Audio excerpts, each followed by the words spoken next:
Ladies and gentlemen, good morning. Once again, this is Lounging with Lisa, the video series that has my hair really falling apart here.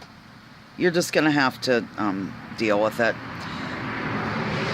Okay, while making my toast for breakfast, I listened to a video that I am going to put in the description. Now I'm getting good at this. Honestly, I went from kind of cracking up and laughing and talking back to the phone to true concern, ladies and gentlemen. This was an on-the-ground reporter named Michael Tracey. He actually works for the Young Turks. He's gone against the grain of his own news outlet because the main show of the Young Turks has bought into this Russia BS narrative. There's a few people under their umbrella that are really independent thinkers about this, and one of them is Michael Tracey. Another would be Jimmy Dore. And I'm not sure about Jordan Sheridan, where he stands these days. Okay, so Michael Tracey went and covered the event. It's in the link down there, where the resistance is going on about Russia and Putin and interfering with the election, and how everything Trump does, he does it for Putin. This is so dangerous, ladies and gentlemen. I mean, this is the focus of the so-called resistance at this particular rally anyway. I wrote some things down. First of all, Max Blumenthal, who I had linked to in that previous video, my previous morning video, he followed the money big time, as any good reporter would, in terms of the audit on the DNC server. First of all, something that H.A. Goodman said about 5 months ago was totally proven out during this Comey hearing spectacle, and that is that the FBI never was given access to the DNC servers for a forensic audit, ladies and gentlemen. So they haven't ever been given those servers to investigate thoroughly, to find out about, the so-called hacking, which was a leak. All right, so that came out during the hearing. And also, evidently they gave it the servers for audit to a place, I think it's called CrowdStrike. I believe that's what it's called.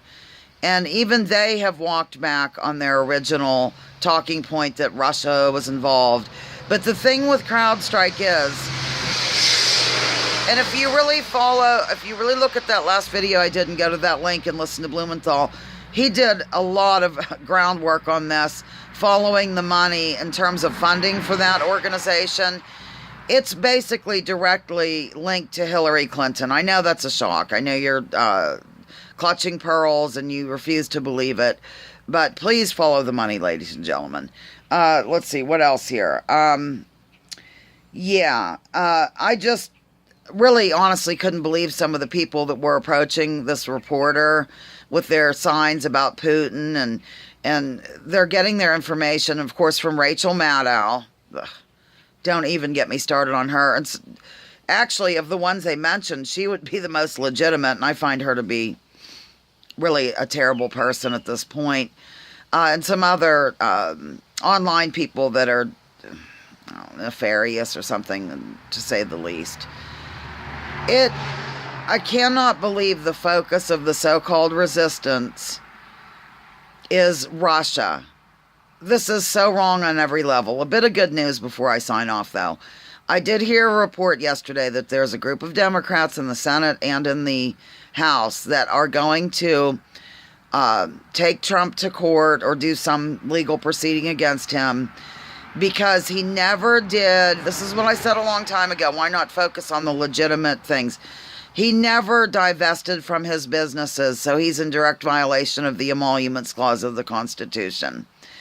So they are getting a grip finally, and a group of them have decided to take him to task on that note.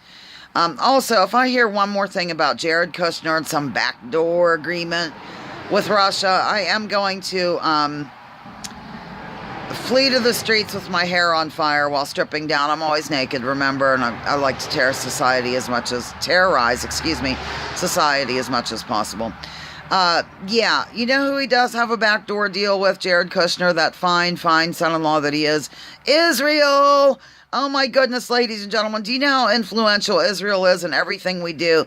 Our politicians, everything, the AIPAC lobby is so strong. Please look into this. If any country interferes with our elections or has a direct influence on anything on which we vote in Congress or Congress votes. It's Israel. It is not Russia. Do you understand me? Netanyahu, not Putin. Say it with me. Sing it with me loud. Israel, not Russia. Yeah, baby. Signing off, Lounging with Lisa, the video series that has me really, honestly concerned. I mean, I've been concerned for a while, but oh my.